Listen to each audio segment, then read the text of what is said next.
Chapter 13. A few minutes later, Miss Spider made the first bed. It was hanging from the ceiling, suspended by a rope of threads at either end, so it actually looked more like a hammock than a bed. But it was a magnificent affair, and the stuff that it was made of shimmered like silk in the pale light. "I do hope you'll find it comfortable," Miss Spider said to the old green grasshopper. "I made it as soft and silky as I possibly could. I spun it with gossamer. That's a much better quality thread than the one that I used for my own web." "Thank you so much, my dear," the old green grasshopper said, climbing into the hammock. This is just what I needed. Good night, everybody. Good night." Then Miss Spider spun the next hammock, and the ladybug got in. After that, she spun a long one for the centipede, and even longer one for the earthworm. "And how do you like your bed?" she said to James when it came to his turn. "Hard or soft?" "I like soft, thank you very much," James answered. "For goodness sake, stop staring around the room and get on with my boots," the centipede said. "You and I are like never going to get any sleep at this rate. And kindly line them up neatly in pairs as you take them off. Don't just throw them over your shoulder." James worked away frantically on the centipede's boots. Each one had laces that had to be untied and loosened before he could pull them off. And to make matters worse, all the laces were tied up in the most complicated knots that had to be unpicked with fingernails. It was just awful. It took about 2 hours by the time James had pulled off the last boot, and all of them had lined them up in a row on the floor. 21 pairs altogether. The centipede was fast asleep. "Wake up, centipede," whispered James in a gentle dig in his stomach. "It's time for bed."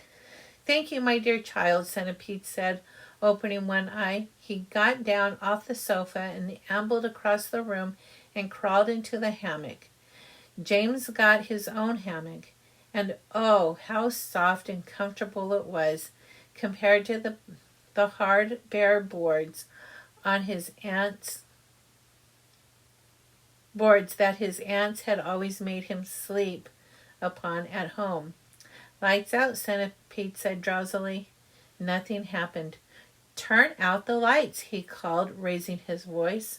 James glanced round the room, wondering which of the others he might be talking to, but they were all asleep. The old green grasshopper was snoring loudly through his nose. The ladybug was making whistling noises as she breathed, and the earthworm was coiled up like a spring on one end of his hammock, wheezing and blowing through his open mouth.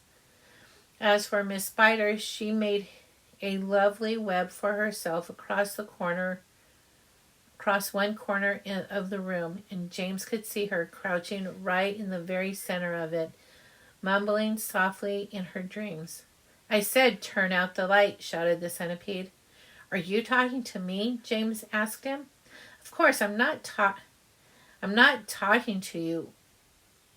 Of course I'm not talking to you, you ass," the centipede answered. "That crazy glowworm has gone to sleep with her light on."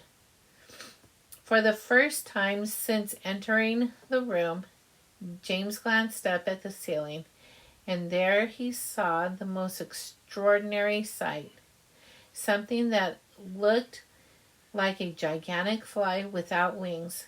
It was at least 3 feet long, and standing upside down upon its 6 legs in the middle of the ceiling, and the tail end of the creature seemed to be literally on fire. A brilliant greenish light, as bright as the brightest electric bulb, was shining out of its tail, lighting up the whole room. "Is that a glowworm?" James asked, staring at the light. "Doesn't look like a worm of any sort to me." "Of course, it's a glowworm," the centipede answered. "At least, that's what she calls herself. Although, actually, you are quite right. She isn't literally a worm. Glowworms are never worms. They are simply lady fireflies without wings." "Wake up, you lazy beast." But the glowworm didn't stir, so the centipede reached out of his hammock and picked up one of the boots from the floor. "Put out the wretched light," he shouted, hurling the boot up at the ceiling. The glowworm suddenly opened her eyes and stared at the centipede.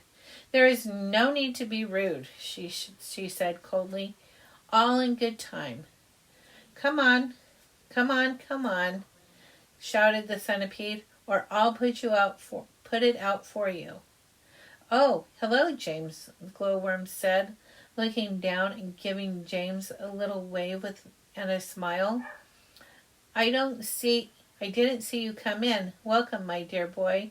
Welcome, and good night." Then click, out went the light.